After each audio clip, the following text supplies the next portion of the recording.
Okay, so while I was sitting in the theater, seeing Transformers 1, I was just waiting to, get home so I can start this intro, for my movie review saying, oh, no Michael Bay, no human characters, no BS, just Transformers. But then I saw, I was watching the credits, and it's like, oh, this is directed by Josh Cooley, and it's like, less off the voice actors, and it's like, oh, produced by Michael Bay, and I was like, darn it, Michael Bay's still producing it. But hey, still was a really great time regardless. What's going on, everybody? Is TVB, and I got home from seeing a Transformers 1, which is the animated prequel slash reboot to the Transformers franchise. I think it's the first animated Transformers film we've had since the 80s. Any Transformers fans, if there's an animated film that I have missed, please, in the franchise, please correct me in the comments. But yeah, this is the origin story to Optimus Prime and Megatron and the other Transformers that living on Cybertron. Obviously at first he's Orion Pax and D16. It's them going on this adventure together to go to the surface and just going on this quest, and it ends with them getting the ability to transform, and all the other robot insanity ensues. I walked into Transformers 1 with fairly positive expectations. I was hearing some really great things from the critics, and the Transformers franchise, all the Transformers films we've had over the years have been very up. There's been a lot of highs and lows. It's very easy to just crap all over Transformers sequels directed by Michael Bay. The first two Transformers films are totally guilty pleasures of mine, but yeah, the franchise was going downhill. Then went up again with Bumblebee and Rise of the Beast, which came out last year. But I feel like an animated film that focused purely on Transformers and not on the human characters is definitely a step in the right direction. Chris Hemsworth voicing, should I say? I want to say Optimus Prime, but no, he's technically doesn't become Optimus Prime until the film's climax. So it's Orion Pax. He's no Peter Cullen, but I think Chris Hemsworth did a great job voicing Orion Pax. He doesn't even sound like Chris Hemsworth. That's when a voice actor that's when a voice actor does his job.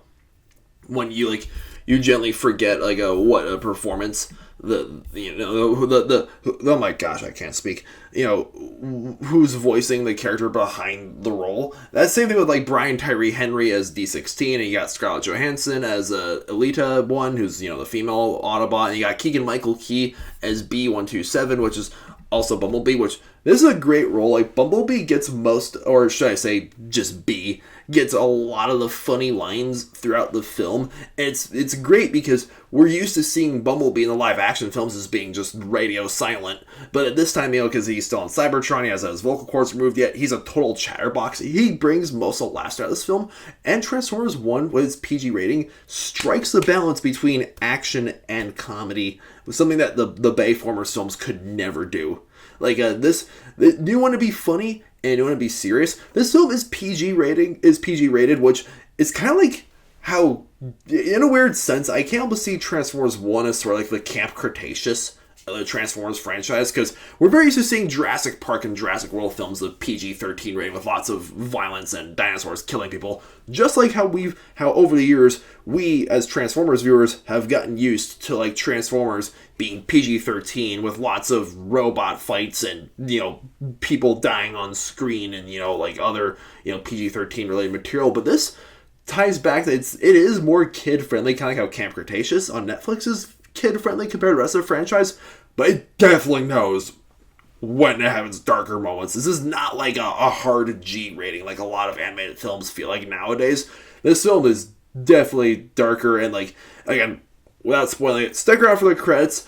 I spoke to some cool dudes after the show, and they said oh, they could seriously do the second film if they're going for this franchise. They could carry on with a Civil War on Cybertron film, which I would be so on board for that if ever happens.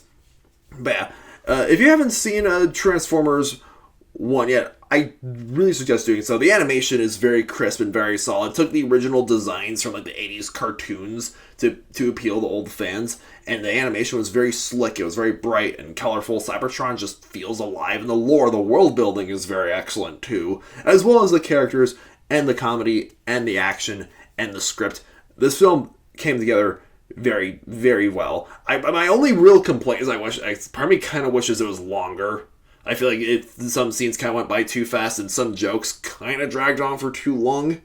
But aside from that, yeah, Transformers 1, definitely give it a watch. I'm giving it a 7 out of 9 stars.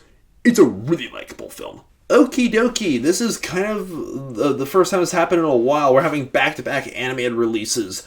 I'm really determined. I have the book sitting in my bag around here somewhere, but I'm really determined to finish The Wild Robot at some point this week and review the book before I go to see the movie this coming, Discount Tuesday, a week from today. As well as also I'm starting another new series this coming Tuesday, and I'm going to do a whole slew of top 9 weeks. So yeah, I got a lot of busy stuff planned on my channel, so stay tuned. Thank you so much for watching this video, and if you enjoyed it, hit that thumbs up like button, please subscribe to my channel. My name is TVB9. Have a good night. Stay beastly.